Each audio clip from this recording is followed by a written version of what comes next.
Charles here, back again for the Chazinator YouTube channel. And today I just wanted to talk a bit about training principles in regards to intensity. Now, this is going to get into progressive overload, RPE, that kind of thing a bit more. So I mentioned a while ago that my training partner and I, Ben, and myself had changed up our training a little bit, and we were training a bit more intensely. This was due to our training cycles being quite short, because one of us was getting, or both of us were getting ill quite frequently, and so we decided, well, we might as well train harder during the time anyway, rather than slowly ramp up, knowing that we're going to have to take a break again. And we have done that, but within that, something that has been interesting is Ben's been taking all his sets to basically to failure. Most of his sets, sometimes not the first one, whereas I've opted for a different approach, which is I will always try and beat last week's progress, and if that takes me to failure, then it takes me to failure. So I don't have to get nasty too much to lift the weights, and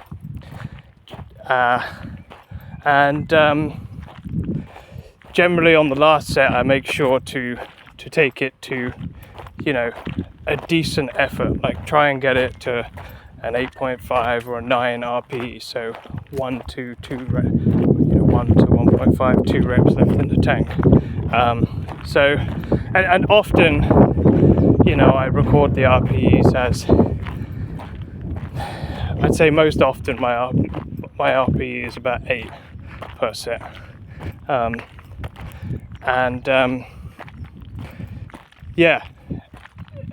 just going to be an interesting experiment to see what are the outcomes of that.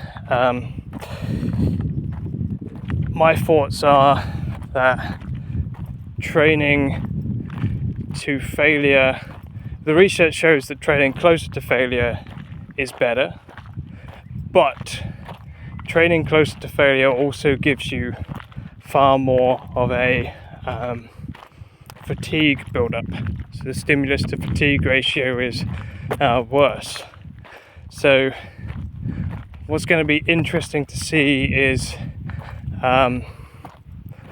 is Ben's fatigue going to be greater than mine?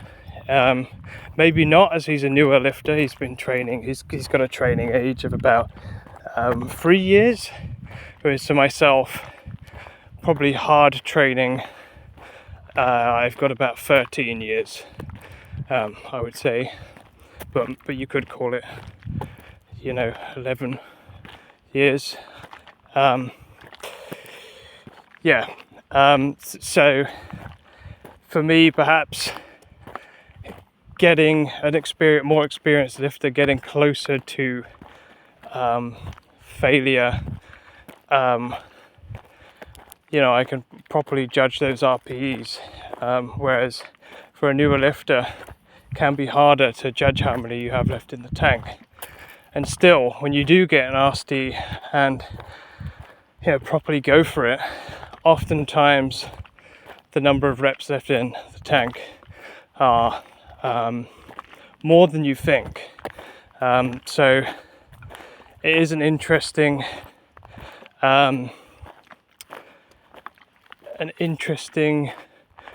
training question. What will happen? but excited to see. And I think the most important thing is progression from week to week. So if you started out at,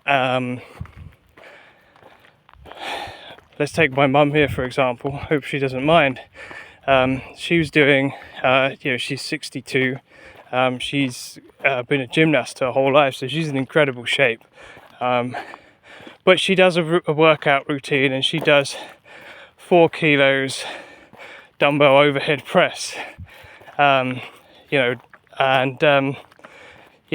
She wanted to take it higher.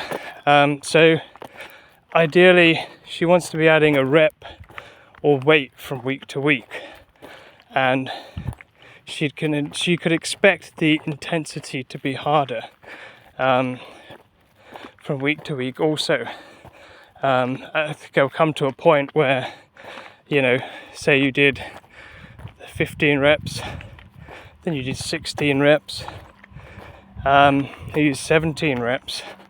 There'll come to a point where you're going to struggle to just keep pushing that weight up, and that's when the intensity picks up, and you'll need to take a deload to drop the weight and the fatigue on yourself. And yeah, say you're benching 90 and you add 2.5 from week to week, and you get up to 110 by the end of the cycle, and you can't, you get to 110, and that is requiring you to go all out. Fine, let it go, let it require that. So I would say the progression is the most important thing, and the intensity, in my eyes, almost comes slightly secondary to that. As long as you're working hard, staying within that RPE 7 to 10, and ideally 8 to 10 as a bodybuilder, especially in those later sets, you're going to see progress, and you focus on the form, the mind-muscle connection. You're making sure the muscles are doing the work, so no super fast tempo, explosive tempos. That's fine if you're a powerlifter or a weightlifter, but if your goal is to build as much muscle as possible, hypertrophy, then you want to be using those muscles to do the work. So they're saying the 2 second eccentric, so you properly lower the weight, and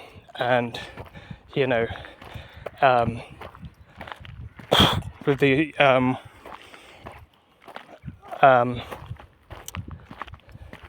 lost for words, with the concentric portion of the movement, again, you want to make sure you're in control. I always had a tendency to be quite explosive during the concentric portion of the lift, just because of my powerlifting background. But you still got to make sure that you're not using momentum and the muscles are the things doing the work. But in terms of intensity, my thought is I'll be interested to see how this turns out, and if Ben can continue to progress from week to week, month to month, with that intensity so high, but also my thinking is that progression will be the most important thing, and then when your intensity does get up to those upper echelons, maybe that's when it's time to let it go there, to let yourself go to the RPE 10s, and maybe beyond in those later weeks to milk out the progress. I'm talking forced reps, lengthened partials, rest pause, you know, these things. And then your body will tell you it's time for a deload, and you take the deload, and when you come back, start. One thing I've discovered is when you come back, try and start at a higher weight, unless you've had a layoff or been ill or something. Come back and try and start at a higher weight than you did previously. So what I don't mean is finish. Don't start at what you finished at the end of the last cycle, where it was RPE 10 and you couldn't possibly lift it. So say you ended up finishing at 110 and you couldn't get past that for 2 weeks, even with the intensity at 10. After you've done your intensity techniques to milk that last portion of your cycle and you take the deload, don't come back at 110, but yeah, come back at 105, 100, something like that. So you're not coming back at 90, is when you started, because it's going to take forever to build back up to that higher level again, that higher weight. But yeah, come back at 100, and then say you keep pushing and you get to 115, go away, come back, start 107, something like that. And only when you're coming back and you're finding that actually there's no progress anymore, and you've tried the diet, you've tried increasing your surplus, this type of thing. If you're in a calorie deficit trying to cut, obviously you can't do that, but that's a different story. Just try and maintain your strength if it won't increase. But yeah, if you're bulking and you're trying that and you can't see any progress, then perhaps it's time to swap that exercise out. So say you've been doing close grip bench, why don't you go back to regular bench for a while and see if you can progress that. And you'll be able to, because it will be a fresh movement and the close grip bench will be stale. And yeah, same thing, progress on that movement from cycle to cycle in the same way. And when you can't progress anymore, swap that out. Chances are, if you go back to close grip, your close grip might even be better at that point, which is how we tended to build up bench strength when we're powerlifting. You might find you're doing your competition bench, and you might find a sticking point is just off the chest. Okay, so in which case we're going to put in spoto press, where you pause the bench just above your press, your chest, to get used to that bottom position, build strength there. And after a cycle of doing that, or a couple of cycles of progressing that, you take it back to your regular bench and you find that your regular bench has improved.